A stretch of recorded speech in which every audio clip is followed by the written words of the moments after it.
Heather, it is an honor to feature you on this summit because I feel that you have so much wisdom to share, especially when it comes to the history and the rise of the sacred feminine. But I'd first like to start our time together by asking you a question that I ask every speaker.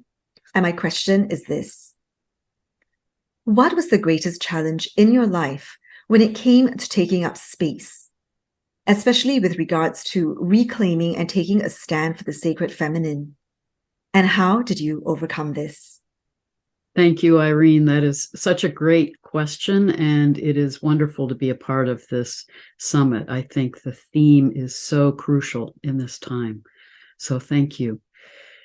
To answer that question, I would say that it really was a profound experience that I had when I was 38. I was at that time in full-time practice as a clinical psychologist in the Los Angeles area, was highly successful. Everything would seem on the surface to be on this wonderful trajectory. And yet I felt something was out of balance in my life. And I was aware of how, as a psychologist, the work that I was doing was primarily working with women, helping them to heal their experiences of trauma in the past, helping them find their true voice. And I realized I was losing mine. And I had a very profound mystical experience at that time where I heard this inner voice say, "You need to leave your life as you've known it, or you will die." And I knew with every fiber of my being that was true. And I realized then I was in a crisis in my own life about needing to step out of the life that I was in and be on a journey of my own healing and my own reclaiming of my true self, my true voice, and my connection with the sacred feminine. And it started me on this journey that then led me into exploring more and more deeply how to connect with the sacred feminine, and eventually led to my completely restructuring my work and my sense of mission and my sense of myself. Beautiful. Thank you for sharing that, Heather. And in fact, that your little share there piqued my curiosity, because I'm wondering, as you were working as a clinical psychologist, serving and helping other women, how did you come to lose your voice? Like, what were you going through at that particular point where you felt that you were losing a part of yourself? And how did your reclamation of the sacred feminine help you arrive back at a place of wholeness? So I think part of what I had realized is, and it related to some of my own history and some of my own emotional issues that I was dealing with. But I think that part of how we as women can sometimes lose that connection with the energies of the sacred feminine within us are when we're accommodating the paradigms of our current culture. So I was highly successful. I was on this professional trajectory that was really part of succeeding in this culture, in this time. But I realized that I was also in a pattern that I think is common for us as women of being a chronic caretaker, being there for everyone else, including how I was there as a therapist for other people and other women in particular. But I was not honoring my own sense of self, my own gifts, my own self-expression. So I needed to come back into balance and find how to be reclaiming my wholeness, not cutting off those gifts that I had, but finding myself in balance as I was working with those gifts. Thank you for speaking into that. In fact, I think what you've just shared will be particularly resonant with the female audience because, in my interaction with a lot of the other speakers, they've also shared this very universal theme of going through a process of individuation, but also arriving at a point where they realize that they've lost a part of themselves. Like they've awakened to this loss because they have been conditioned and they have been following a cultural paradigm without realizing it. And then there comes a point when you wake up. So it sounds like that was the journey that you underwent. And on that note, let's delve a little deeper into this idea of the sacred feminine. I would be really curious as to what it means to you and why you feel that the restoration of the sacred feminine in a world that has become so imbalanced, in such a hyper masculine state. Why is that so important, particularly for women today? That is such a great question. Part of my journey and part of that crisis time for me was also a crisis time of really trying to understand my own sense of spirituality and my own deeper understanding of our trajectory in terms of our cultural history. And part of what I came to explore is that our whole modern understanding of our history is wrong. We have this view that we've been on this trajectory of increasing advancement, and we're now at the pinnacle of that. And as I was doing my own deep dive in trying to reconnect with the sacred feminine, I began to study the work of Maria Gimbutas, the archaeologist, and others who were writing about how prior to 5,000 years ago, for thousands of years, we lived in cultures that were right brain dominant, honoring the sacred feminine, honoring the sacredness of the earth, lunar cultures, honoring that sense of connection in community.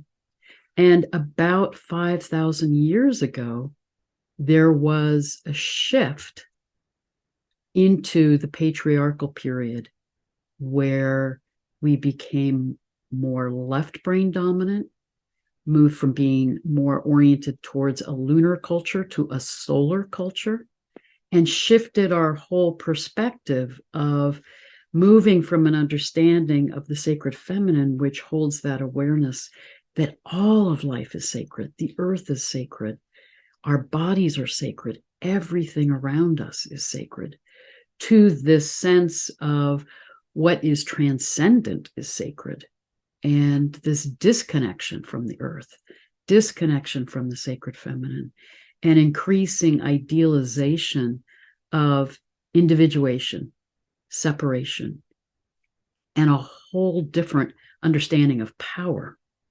So going from a notion of power with and for each other to a patriarchal paradigm of power over, and that we gain power through competition, conquest, control. And that leads us into destruction and violence and exploitation of the earth, of each other. So I really think we've been in an out of balance paradigm for 5,000 years. And from an astrological perspective, and I could go into that more deeply in a moment, we're really at a critical crisis point where we are needing to come back into rebalancing the energies of the sacred feminine and the sacred masculine, to come back into wholeness within ourselves individually and collectively. There are values and gifts in our journey through this past 5,000 years of the patriarchal period. We've explored our separation, individuation, our individual expression, but we need to come back into that remembrance of the sacred feminine, to come back into balance and come back into wholeness within ourselves, to honor our diversity, but also our interconnectedness, and to come back into that understanding of relationship, collaboration, compassion, community. So I think this is a critical choice point on the planet right now. Thank you for speaking into this, and I particularly appreciate your your highlighting of the narratives that we've been shaped by, because you shared that on your personal journey you started exploring and doing your research, and you realized that the narratives, the social cultural narratives and the stories that we grew up with had a certain agenda, if you will. There was a certain bent and a shape to it, but it wasn't so long ago. I mean, 5,000 years feels like a long time, but if you look at the history, the entire trajectory, right? It's really just a blip on the radar. And it seems like, wow, we have managed to forget. That's the way I see it. There's been a forgetting, and now there is a remembering, a remembrance of how things used to be, that idea of connection and sacredness and the wholeness and unity of things. So I find it really interesting. Now, on that note, because you spoke also about the astrological viewpoint of this, I'm curious also because I haven't done quite that much research, but I do remember, for example, someone making a connection between the age of Taurus, that was about 5,000 years ago, and made a connection with a reference in the Bible where there was a worship of the golden calf, or was it a golden bull? And that was seen in a very negative light. It was seen as the worship of an idol. So when we talk about narratives, right, there was this story that was shaped in a historical text. But it seems like before all of that happened, there was a different culture, a different civilization that had a very different way of looking at things. So why don't you share your understanding, your perspective of what that really means, and how we can offer a different frame with which we understand the current state of affairs? You said that so beautifully, Irene. I mean, I think one of the things that's absolutely critical are the stories that we tell about our lives, about our history. And that's why it's critical that we, as you said, remember what we experienced in these earlier times in our human history and see more clearly where we are now. Otherwise, we will tell ourselves the stories of these paradigms that we've been in the last 5,000 years and assume that's the way we've always been and the way it always will be. And that is a path that will keep us in a very out of balance, destructive way of being.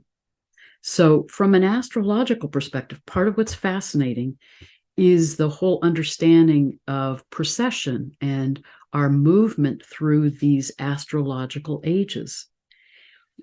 The precessional cycle is a 24,000 year cycle. And as we move through that period of time, from our Earth perspective, if you're marking what are the stars rising before the sun at the time of spring equinox as a marker, the sky from our Earth perspective will seem to shift 1 degree every 72 years, meaning over about a 2,000 year period of time, the stars rising before sunrise at spring equinox will shift from one constellation of the zodiac to the next. So from approximately 4,000 BCE to 2000 BCE, we were in the age of Taurus, with Taurus the bull, those stars rising before the sun at spring equinox. Those energies of those stars then permeated our cultural perspective and stories and lens at that time. That's part of what I explore in my book, Finding Our Center. So during that period of time, the cow, the bull, was sacred. It was Taurus, that sign of the zodiac, is ruled by Venus. Venus was the primary deity in ancient Sumer and some of the areas in the Mediterranean, who honored Inanna, Queen of Heaven, Venus. So it was a time where the sacred feminine was honored. The goddess, Taurus, is related to the earth. So the earth was seen as sacred. And there was this profound honoring of that sacred feminine energy within us and in our interactions with each other. So part of what Maria Gimbutas found in the cultures at that time, they honored art, creativity, agriculture. There were no signs of war. There were no fortifications around the villages or the cities. That was not the cultural paradigm. But then towards the end of the age of Taurus, as we moved into the age of Aries, starting about 2000 BCE, we move into this very different energy and paradigm. The age of Aries is ruled by Mars. And what happened as the age of Taurus was ending, these nomadic warriors, Proto-Indo-Europeans, came into the cities and villages of old Europe, of the Mediterranean, and decimated these villages, and were bands of warriors who were bringing this new paradigm of honoring sky gods, not the great goddess or the sacredness of the earth, and shifting us into the age of Aries, ruled by Mars, where now the emphasis on the sacred masculine, on separation, individuation, on competition, conquest, control, war become dominant themes. And we've been caught in that paradigm ever since. The last 2,000 years, we've been in the age of Pisces, where we were meant to come back into unity consciousness, to remember our oneness. But we've hung on to those stories and paradigms of the age of Aries, and now are at a crisis point. But you're exactly right. In the Bible, the Hebrew Bible was written in the age of Aries.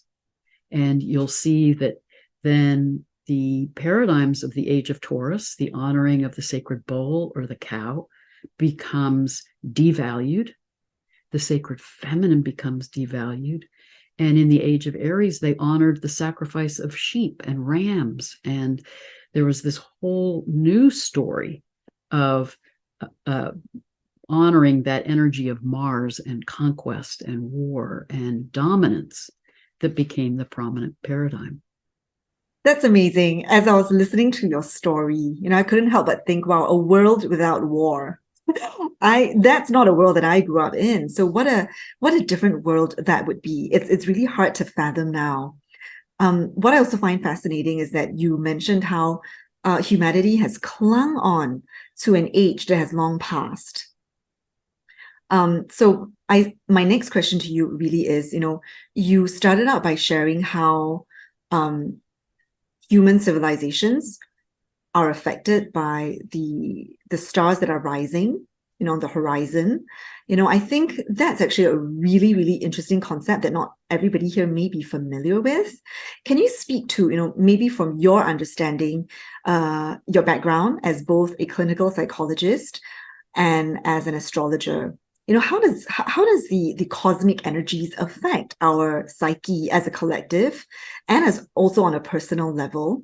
And that really leads on to what I'd like to discuss next, which is right now, what age are we in, and why do you mention that this is such a critical choice point for us? Yeah, if that isn't too many questions. Great questions. Let me start there, and I'll weave it back in. But we are now at the cusp of the age of Aquarius. And the age of Aquarius is about our remembering that everything is energy and everything is interconnected. So it is guiding us to remember that wisdom of the past, bring it forward, to integrate it with this journey we've been through the last 5,000 years, but to come back into wholeness, come back into remembrance of who we truly are and what we're capable of being. I think that what's profound is that these ages do influence us. They, the ancient Egyptians used to say that the energies that are there on the horizon, those energies right at the time of spring equinox, those stars incarnate and move among us. Those energies are in us. The ancient cultures understood that everything is interconnected. We're coming back to that understanding now with quantum physics, but ancient cultures were very aware that the energies of the stars, the energies of the planets, of the sun and moon, they're in the sky, but they're also in us. We are made of stardust. We have these energies of the earth and sky in our consciousness, in our way of being as energy beings. So as we reconnect with those energies and come back into relationship with them, they can be guiding us in our evolutionary journey that we're in collectively on the planet. And this is a crucial time because as we're moving into the age of Aquarius, we're also at the end of a 24,000-year precessional cycle and the beginning of a new one. And ancient cultures tracked these larger cycles that we go through, and they knew that every ending and beginning of a new precessional cycle, where we are now, and the midpoint is a crisis point. It's a time where we're called as humanity to make an evolutionary leap in our consciousness and go through a significant change. And the earth herself goes through significant changes at that point. So we have the opportunity now to make this evolutionary leap into coming back into wholeness, healing, and coming back into remembrance of who we truly are. But if we don't, if we stay in a paradigm of disconnection, then we will stay on a path of destruction. And I truly believe the earth will go into a kind of chaotic reset, and we will really be in a time of chaos and crisis. But this is an opportunity actually for transition, transformation, and birthing ourselves into a whole new way of being. And as you were talking, Heather, I can't help but feel that this is such an exciting time that we're living in. Exciting because exactly as you say, there is this beautiful opportunity to make that choice. But now, in order to make a choice, we need that awareness, right, in the first place, because otherwise we would just be floating along and going on with, the current zeitgeist of things. So, when you brought up the age of Aquarius, in my mind, I always had this idea of like a grounds up movement that isn't hierarchical, that isn't top down, but it starts with the individual and then it ripples out into the collective. And then as a group, as a community, that for me is a very Aquarian, well, to me, that's the Aquarian ideal. And I'm wondering, since the focus of, our topic today is to help every woman who's watching this level up in her feminine energetics so that we can collectively bring back this reverence for the sacred feminine, restore this balance that we have because things have become so imbalanced. And then we can make that choice for ourselves and for the people around us, for the communities around us, to shift, to make this choice and step out of the old paradigm of doing things, of destruction, of problematic competition. Thank you also for speaking into how the sacred feminine was necessary at some point to help us with individuation, but we've moved out of that now. We are actually shifting into like a different paradigm. So how can we, with this awareness that history actually has shown us the way of how we can do things differently, how can we then make this choice, and what are the action steps that we can take? Yeah. Great question. I think one of the things that's important, circling back to what you were just saying a minute ago, is I see the meaning of the Aquarian age as honoring the sovereignty of the self in the sanctity of community and in unity with cosmic consciousness. So we're meant to take the gifts of this journey of the patriarchal period and understanding the energies of the sacred masculine, which are that we each have a uniqueness that we need to bring out in expression in the whole. But the age of Aquarius is very much about remembering and honoring that everything is conscious, everything is sacred. We are a part of this human community, but we're a part of this earth community where we're meant to be honoring all the life forms around us. And we're meant to remember our oneness with all that is, with cosmic consciousness. For us as women, I think part of reclaiming the energy of the sacred feminine is truly breaking out of these patriarchal paradigms. In the Hindu Yuga cycle, they describe this last 5,000 year period as a time of forgetting, a time of losing our awareness of who we truly are and what we're capable of.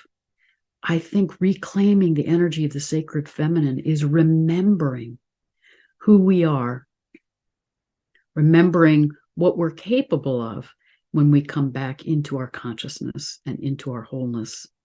And it is a whole different understanding of power. It's no longer the patriarchal paradigm of power over, dominance, control, competition of the, survival of the fittest.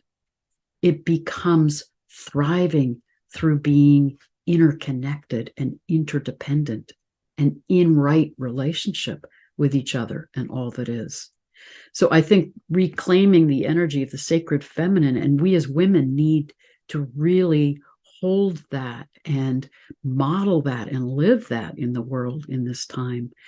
We all have the energies of the sacred masculine and sacred feminine within us. But I think for us as women, it's important to remember that notion of power with and power for each other, empowerment in being in the expression of our own gifts and our own unique voice, but doing it in the context of the sacredness of relationship and our honoring each other and fostering this sense of community that doesn't come from the organization of governments or leaders or gurus, but comes from a grassroots collaborative effort to join together to model these new ways of being.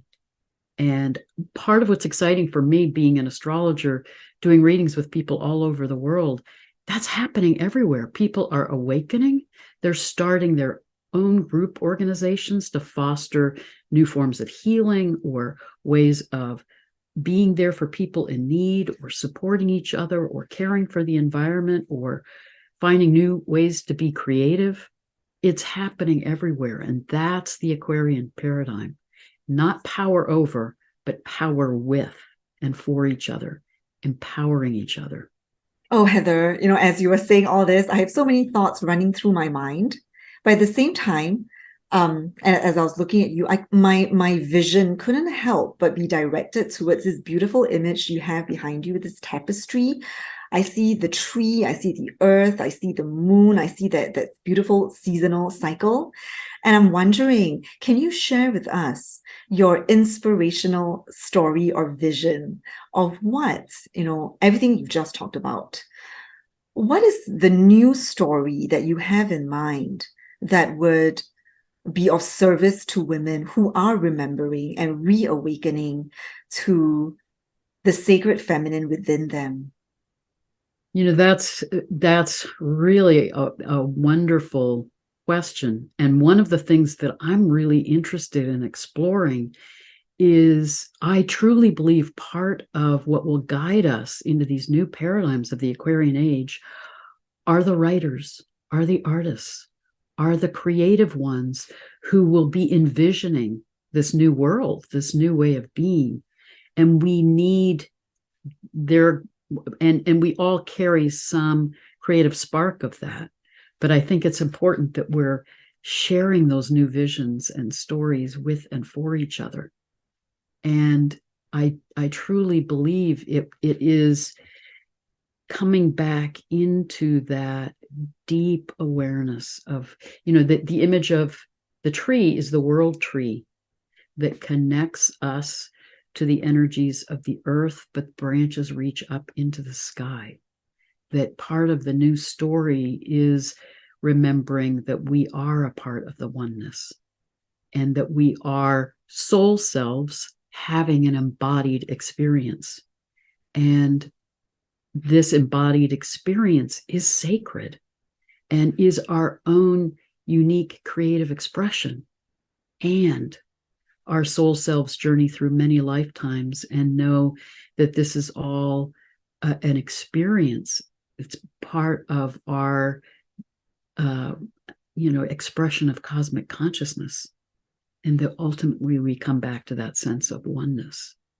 So I think that's part of the image, the story of this time.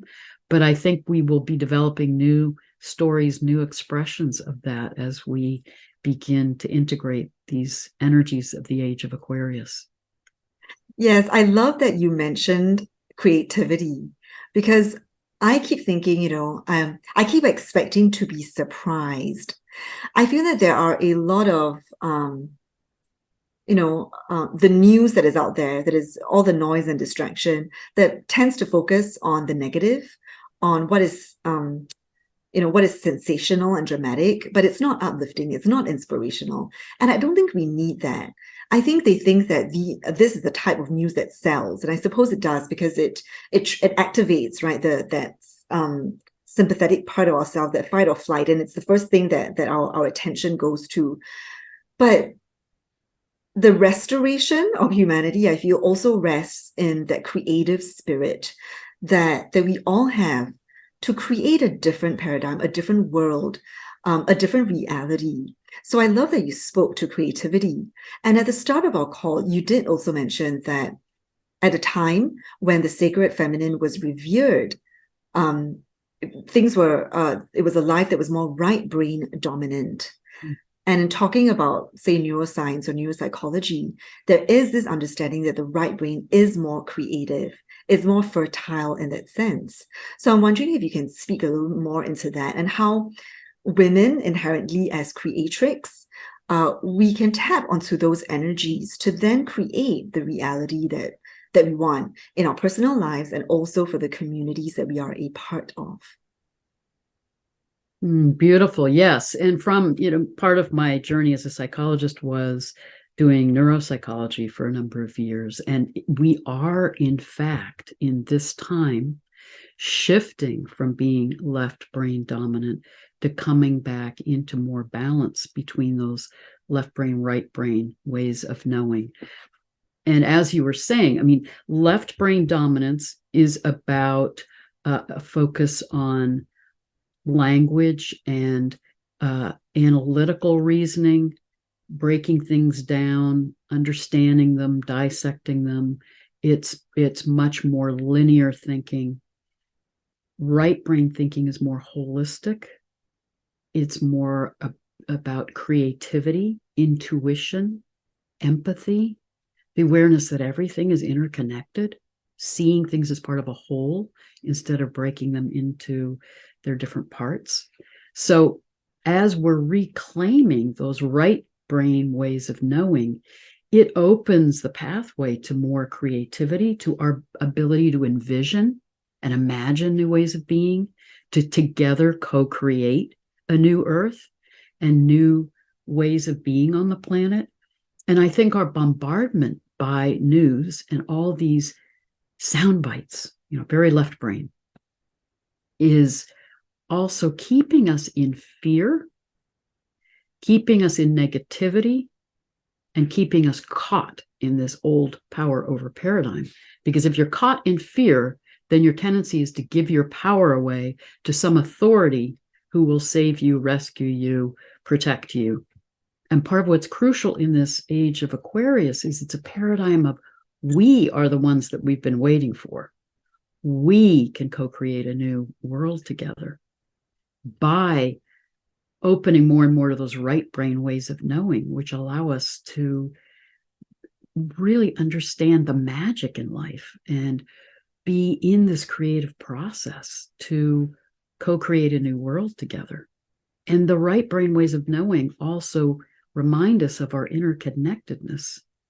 And I truly believe in ancient times, people were able to be more telepathic and be in communication with the plants, with the animals, with the planets, with the stars. That's part of what we're capable of moving into this new paradigm, if we remember those right brain ways of knowing and our interconnectedness, our oneness with everything around us. Now, I'm going to ask you a question that may not seem entirely relevant, but I think the connection will come in a bit. And that is, you've mentioned a lot about ancient wisdom, ancient civilizations, and the knowledge that they have. And then you also briefly mentioned quantum physics. Like, the science is now showing us that what the ancient cultures knew is true and accurate. Can you help us make that connection and help us make that integration of how the new knowledge that is out there now, that science is showing us, is actually showing us the interconnection of all things, and how we as human beings, we have that magic, we have that power to co-create with the universe the reality that we wish to see. Because, and I ask this question because I feel that there are a lot of disempowering narratives out there. Exactly as you say, these sound bites that keep us trapped in fear and this sense of hopelessness and despair, that we can't do anything and that we have to listen to the agendas from the higher powers. Like, we should just follow what they dictate. But in that thread, as we are sold that narrative, we're forgetting that actually inherently we have the power inside of us. Mm-hmm. So can you speak more into that, please? That was really part of what was transformational for me, was beginning to explore more about ancient cultures, ancient wisdom traditions, ancient understandings of healing, traveling around the world, going to sites in Africa, in Peru, in Egypt, in Turkey, finding and learning from archaeologists and discovering that these cultures, some dating back 10, 12,000 years ago, were far more advanced than we are in their understanding of architecture, astronomy, mathematics, spirituality. So again, our sense that we've been on this linear trajectory and we're now at the pinnacle of our advancement as humanity is false. That those ancient cultures had awareness that we've forgotten, but we're now coming back to with quantum physics. And I think part of the challenge of this time is remembering what we're capable of with our consciousness. Part of why those ancient cultures were so advanced is they were integrating more right brain, left brain ways of knowing, and understanding that we can access awareness through our intuition, through our capacity to connect to the energies of the sky, of the earth. So that it isn't about operating from that sense of disconnection and the left brain ways of knowing. And that, when we reclaim that understanding of our consciousness, our creative capacity is beyond our wildest imagination. So we are in such an exciting time in terms of what we can birth together if we remember who we truly are and come back into our wholeness. Yes, I absolutely love what you're saying. It comes back to the point I made earlier about how when you say that we are at a critical choice point, in order to make a choice, we need to know our options. And I think we have been fed only like one narrative and it's so loud, that there is only this one option that we have to follow, that we forget. And so remembering that we have this creative capacity, I think is so important. And, you were sharing a lot about your perspective, your personal journey, and how you're really seeing the big picture, the broad overview of history, of the history of human civilization, and how we have forgotten, unless you make a concerted and conscious effort to go out and research and explore. Otherwise, as you say, there is this notion that, oh, we are so advanced now, when really there has been a different way of doing things. Let's just leave it at that. Yeah. But, I want to spiral back and maybe just put everything in context again. And I'll share from my personal perspective, which is as a former literature major, I love how you highlighted the importance of story and the importance of creativity. So I was formerly a school teacher, and I remember as part of the work that I did in curriculum design, I was trying to understand why the teaching of literature, of this subject, is so important for humanity, right? Like, it isn't just about learning about the sciences. And there was this wonderful lady, I only remember her first name, Judith, and she talked about something called horizons of possibility, that literature helps us to envision, exactly as you say, that the capacity to envision a different reality. And it broadens our horizons so that we can look beyond what is current, what is in front of us, and imagine into a different future. And human capacity, we have that ability, that gift to imagine. And once we're able to imagine a different reality, then we can work towards building it. But if we're not aware and we think that we are stuck with limited choices, then we would, as you say, continue to remain in this vicious cycle of destruction, and we cannot get out of, I would consider like that limiting mental cage that we are trapped in. So I love that you brought that up. I also want to speak to the neuroscience. Again, in my life as a former school teacher, I was particularly interested in how people learn, and the integration of the right and left brain model was particularly fascinating, because I think for such a long time, there was this bias towards like science and mathematics, and there was a disregard for the arts, for what we consider to be beautiful, but what makes humanity human. There was a forgetting of that. But even as I say this, I also want to point to how in ancient times, these two areas were not disconnected. They were seen as one and the same, like the beauty in math and the art in it. So I'm wondering if you can also help us, as we wrap up our conversation, bring it all back and speak to what you think is the most important thing that we individually can do to up-level our consciousness in a way that is that will support the beautiful reality that we wish to co-create. That is really the critical issue, is how do we envision these new ways of being and co-create that new reality. And I do think it is about weaving that ancient wisdom with our modern understanding of science. It is about the stories we tell ourselves about who we truly are. There's a really interesting field now developed by the Egyptian architect Ibrahim Karim called biogeometry, where he has integrated the ancient temple science of ancient Egypt with modern scientific understanding. And part of his core theme is that everything is energy, and everything is meant to be in right harmony, right balance.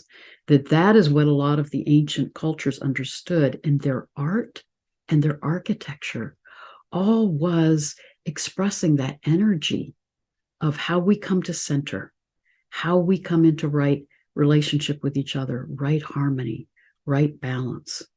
That way of knowing, that way of being, that is more right brain, but is about our coming into that creative expression of balance, harmony, centeredness.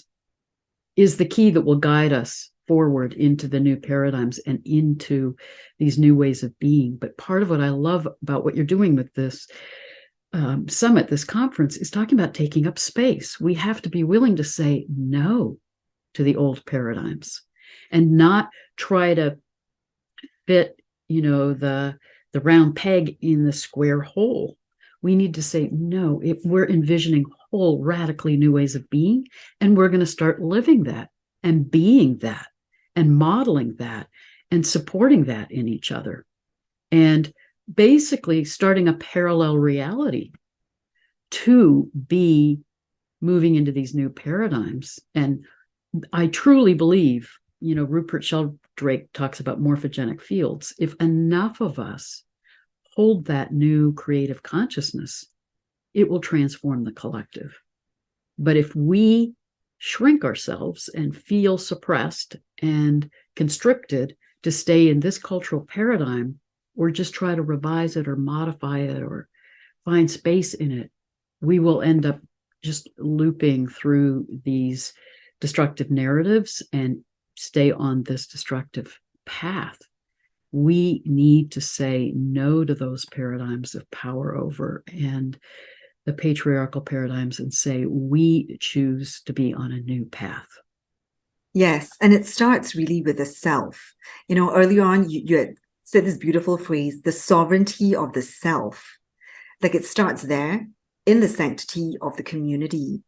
So, on that note, I'm wondering if I could invite you to take us through a guided practice with which we can come back to a remembrance of our inner sovereignty, and that we have this creative consciousness inside of us that we can tap into and access on a daily basis, so that we can then create that shift in reality that we wish to see.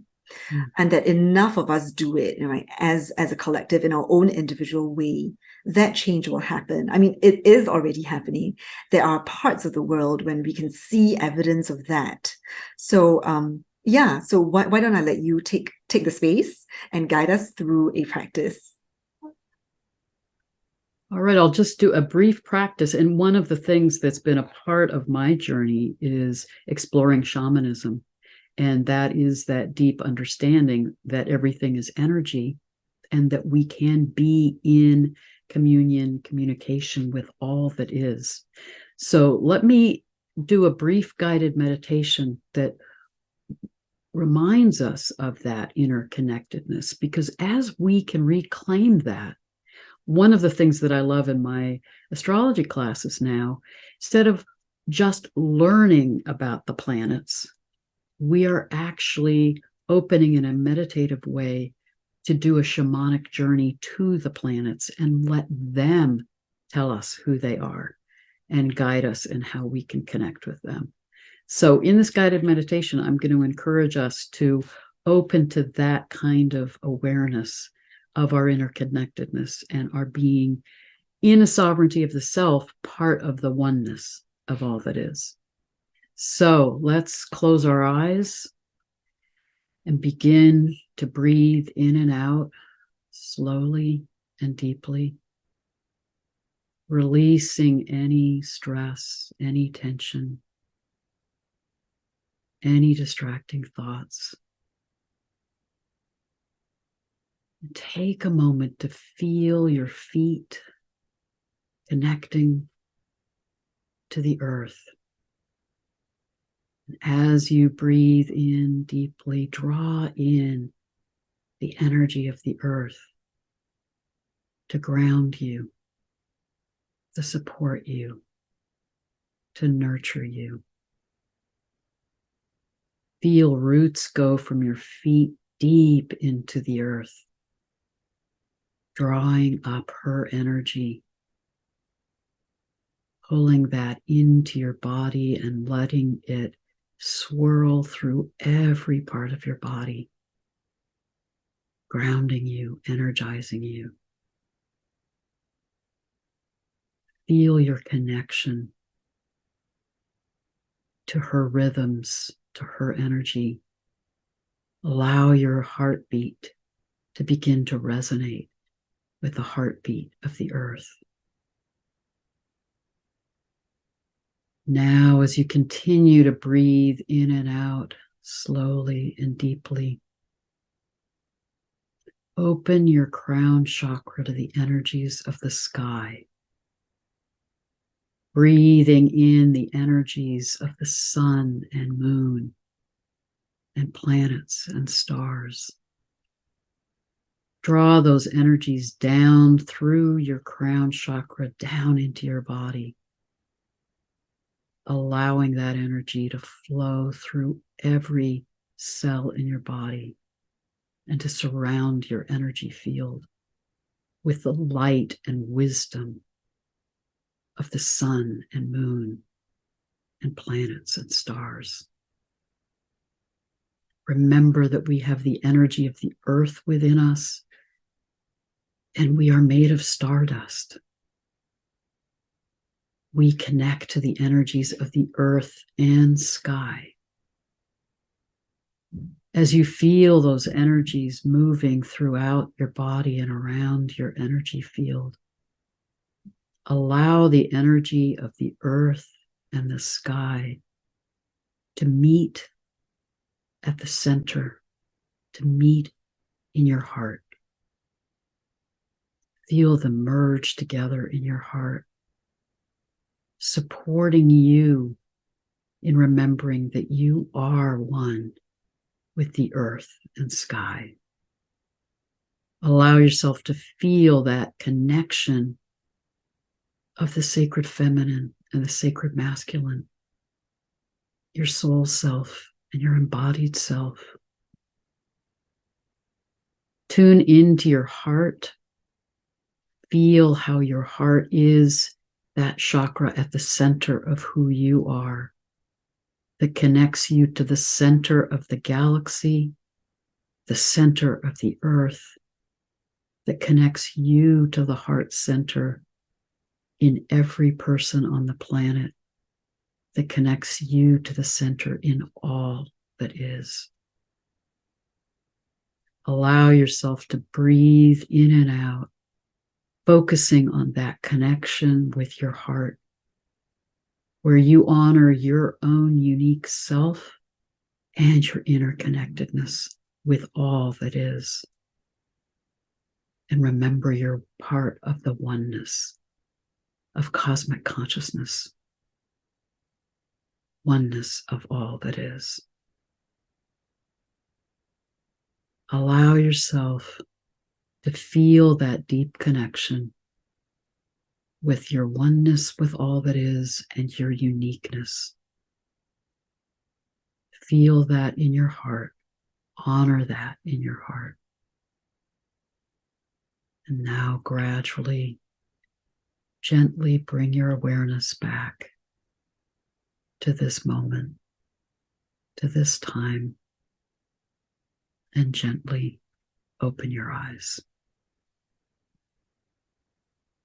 Thank you, Heather, for reminding us and grounding us back in that beautiful oneness. I love how at the beginning of your guided journeying with us, you spoke of your background in shamanism.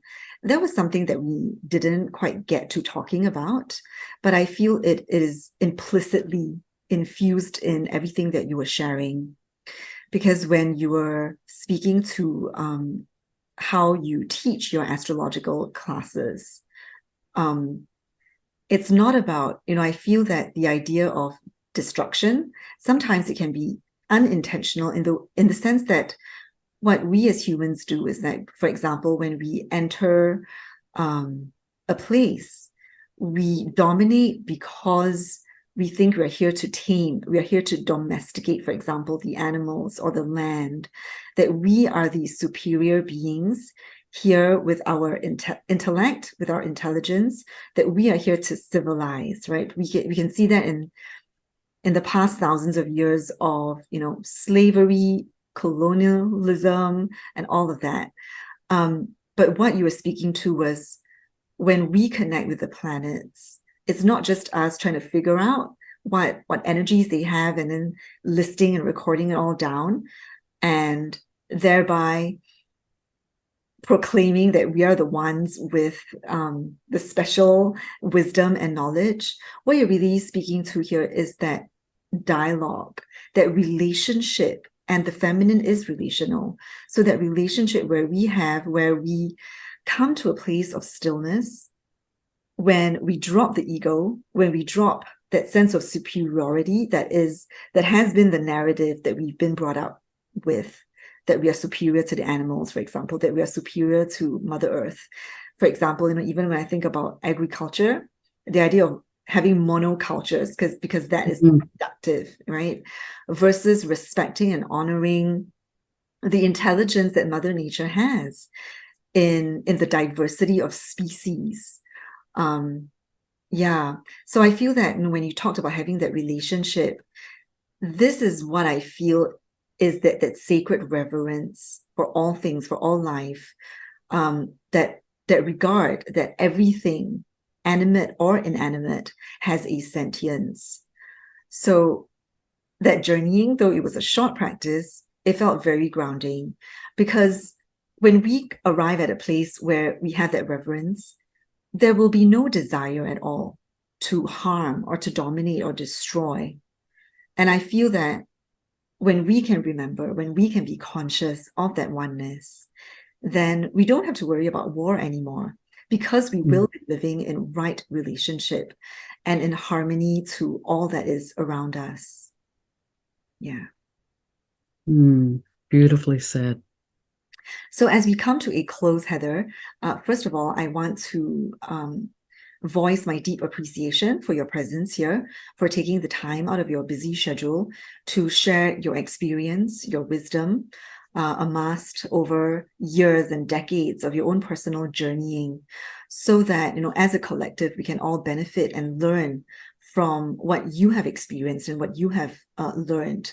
I feel that there is this, you're talking about interweaving, and this is exactly how it happens when women elders come together and they share their knowledge, so that generationally and collectively, there can be this growth, there can be this ripple effect, which to me is, this is what is going to result in a blossoming of the sacred feminine, that when things are seeded, and how like in nature, the wind blows and all the seeds are scattered, and then the next thing you know, all the flowers start sprouting. I feel that this is what is happening at this stage. For that, I can be very thankful for the advancements that we do have in technology in our present age, that enables us, like women from all over the world, to come together in community and learn from each other, to learn from the wisdom and the personal experiences that we all have. And knowing that it's not power over, that it's power with and power for. I think that has been my biggest takeaway, that when we come together in community, we can put competition at the door and focus and recalibrate our own frequency, such that it is collaboration that we're looking for, where it is win-win and not win-lose, that there does not have to be a mutual exclusivity in the space, that when we take out space together, the space actually expands. There is no limitation that we have to confine ourselves to. So that has been my biggest takeaway from our inspirational hour together.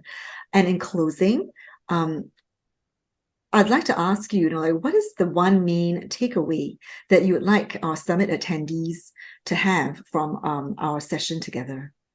If there was that one nugget of wisdom. Well, one piece that I can add, just to follow up on what you were just saying, is that we know from our deep understanding of the natural world that as species mature, they move out of a phase of survival of the fittest, which is about that understanding of competition, conquest. They move into an understanding of thriving through biodiversity and our interconnectedness. To reclaim the energies of the sacred feminine, reweave them with the sacred masculine, is to move beyond polarization, is to move into unity consciousness, is to foster that beauty of diversity in the context of our interconnectedness and our unity and being in right relationship with each other. Then we will mature as a species and also be integrating the wisdom of the animals, the wisdom of the plants that are trying to guide us in this time of transition and transformation. And it's an accelerated time that we're in. The opportunities that we have to co-create a new earth together are profound if we wake up, if we remember who we are, and we reintegrate these energies of the sacred masculine and sacred feminine. And I just want to add as a final note that I truly believe that everyone who is watching this is awakening to that, is a part of that awakening to the desire to thrive and flourish and not to compete and destroy. So, if you're watching this, if you're listening to this, know that you are a part of a larger collective and that we can all rise and take up space together. So once again, thank you so much for your time and for your presence here with us, Heather. Thank you, Irene. It's been truly wonderful to be a part of this.